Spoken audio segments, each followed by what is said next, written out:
everyone, welcome back to Needle Workshop. My name is Emily and today I'll be presenting a tutorial for our newest cosplay pattern, the traditional Hakama Pants. As some of you might already know, we already had a pair of Hakama Pants, but they were much more modernized in their style. This one has the traditional closure system with the very long straps at the front and back. The traditional Hakama Pants are ankle length, but they can be shortened to get a short version. The pattern comes in XS to 4XL. As per usual, our pattern comes with super detailed written tutorial that includes tons of extra info, such as a measurement guide, a printing guide, some material suggestions, and tons of pictures and graphics to help you through the tutorial. As always, we recommend making a mock-up before starting. No two bodies are the same, so making a mock-up allows you to tweak and adjust the pattern and make sure it fits just right for you. Also important to note is that the seam allowance for this pattern is 1 centimeter wide unless specified otherwise. And now, without any further ado, let's get started. Let's start by prepping the front pant pieces. Overlock the outseam and inseam. I brought my pieces to the ironing board since we'll be ironing the pleats next. There are notches at the top and at the bottom to use as reference for making your pleats. Making sure to use the notches as reference, iron in your first fold. The pattern will indicate the direction of the pleats, so make sure to use it as a reference. With the pants facing right side up, bring the most outer fold towards the next 2 notches. Align everything properly and pin into place before ironing into place.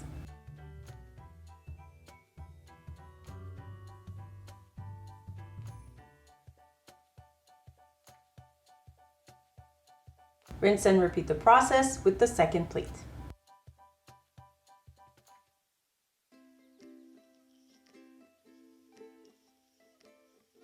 Make sure to do the process on both the left front side panel and the right front side panel.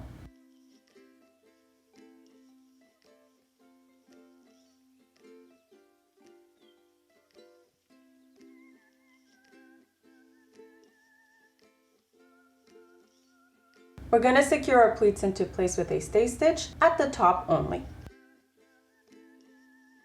Moving on to the back panel pieces, overlock the outseam and inseam.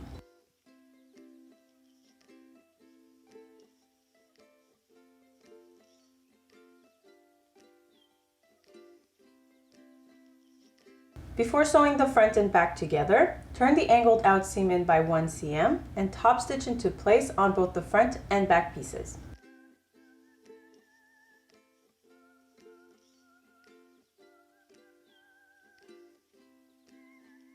Right side to right side, align the front and back to each other and sew together at the outseam and inseam with a straight stitch. Make sure to iron the seam allowance open afterwards.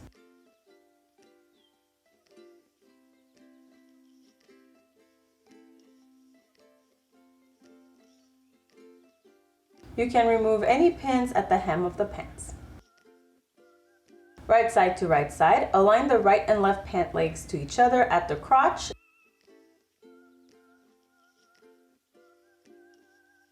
and pin in place, making sure to align notches and seams properly.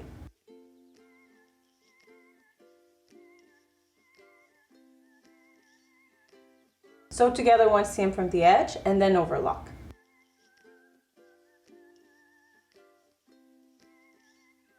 Turn your pants back right side out.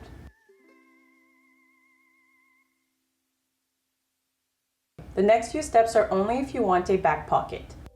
At the back, overlock between the top 2 most outer notches, going 2 cm past the notches. Take out one of your pocket bags and, right side to right side, align the center notch to the center seam at the top of the back of the pants. The pocket bag should fit just perfectly between the 2 outer notches. Sew in place 1 cm from the edge and sew the pocket bag to the seam allowance 3 mm from the seam itself. Prepare your back strap by interfacing both pieces. My interfacing is in self-adhesive, so I ended up attaching it with an outer stay stitch. The reason for this is just that I accidentally bought the wrong interfacing. Right side to right side, fold in half along the longest length and pin in place. Sew 1 centimeter from the edge, making sure to keep one end of the strap open and sewing down the other end. Cut the excess seam allowance from the end that's been sewn shut. Turn both pieces inside out and iron flat.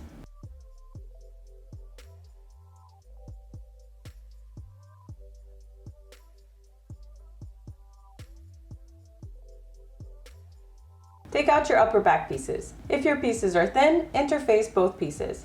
My fabric was pretty thick, so I only overlocked one of the two pieces. Using one piece only, mark out the seam allowance at the bottom, specifically at the sides. This is going to look a little odd right now, but flip the strap over and realign it with the side edges, making sure to stay atop the marked seam allowance. Pin the strap in place and do the same at the other side.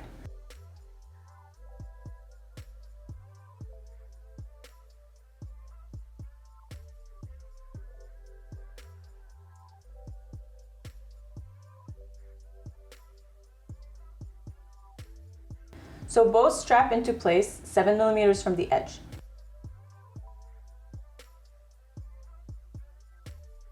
Take back out the other upper back piece and right side to right side, sew the two pieces together along the side and top edges. Once it's sewn, cut the excess seam allowance off at the corners. Turn your piece inside out and iron flat. If the straps were done right, they should be coming out of the upper back pieces completely straight and horizontal. The next few steps are only if you want a back pocket. Overlock the section at the lower edge between the notches. Make sure to go past the notches by about 2 cm.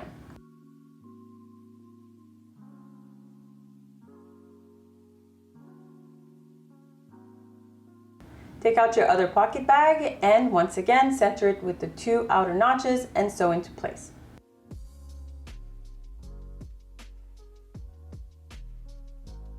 Follow that by sewing the pocket bag to the seam allowance 3 millimeters from the seam.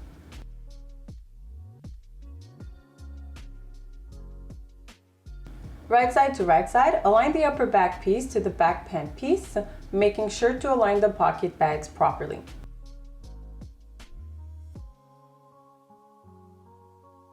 Sew all of the pieces together, making sure to go around the pocket bag and then overlock the edges. If you don't have a pocket, you sew and overlock straight across. Bring your pocket bag downward towards the pants and you will be done with this section and should have a fully functional pocket. So I forgot to include this in the video, but you can tack the bottom of the pocket into the seam with a stitch in the ditch. So here's what that looks like on our mock-up. Prep your front strap with interfacing. If your strap is really long, you might need to make it into two pieces. Just sew the two pieces together and iron your seam allowance open. Fold the piece wrong side to wrong side along the longest length and iron the fold into place. It'll be a handy reference later.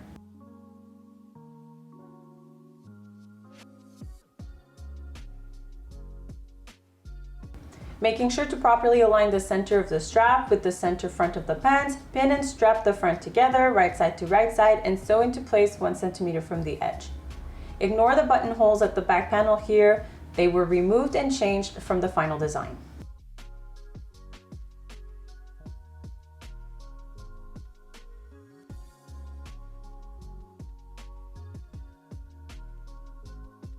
Right side to right side, fold the strap in half along the longest length where it hasn't been sewn to the pants.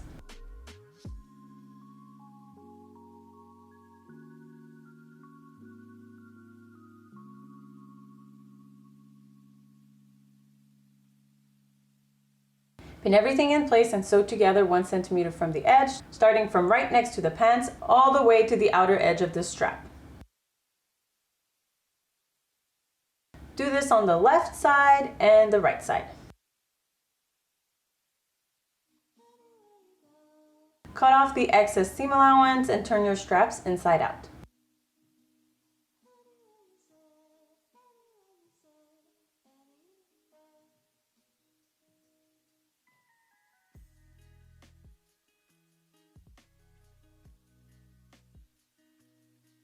Iron the strap flat and turn in the unsewn edge by 1 centimeter before ironing that section flat as well.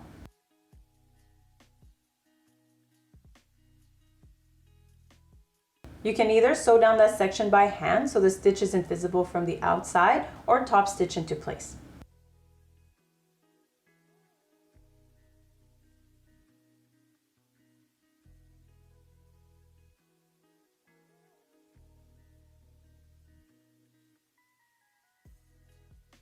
All that's left is the hem of the pants. You can overlock the edge before turning it in by about 4 cm and top stitching it into place, but I also want to give you an alternative, which I think will come in handy for certain characters. Once you've turned in your hem and re-ironed your pleats into place, top stitch the hem into place all around, but make sure to leave a small opening gap at the outseam. I recommend a gap of 1.5 to 2 cm.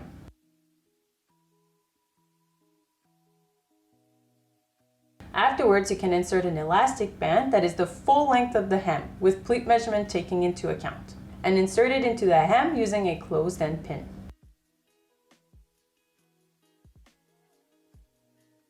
Insert the end of the elastics into a cord stopper. Tie the ends of the elastic together with a knot so they don't come off the cord stopper.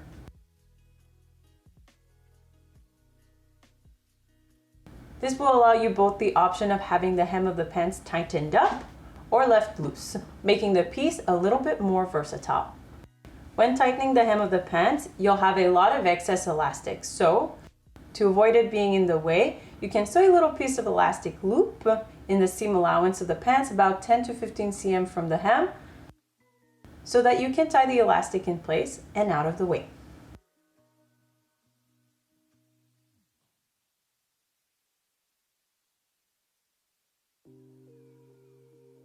Here's the fully finished product up on our mannequin. Here it was paired with the short kimono, which you can find the pattern for on our website. The pocket at the back is fully functional and can fit most bones, even the bigger models. I had the hem of my pants gathered for the final shots, but here's a side-by-side between the gathered and the ungathered pants.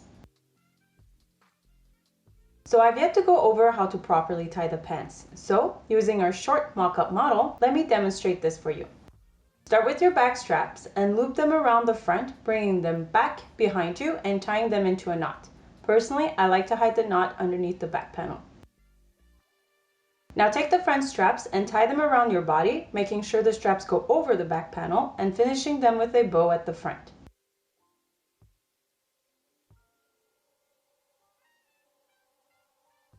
And that's it. Here's what the short version of the Hakama pants look like.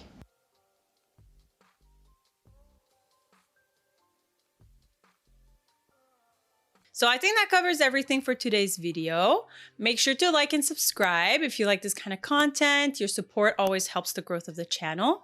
And as always, you can follow us on all our socials, which includes TikTok. And feel free to tag us when you use our patterns so we can see and share your work. Hope this was helpful. And as always, good luck with your projects, guys. Goodbye.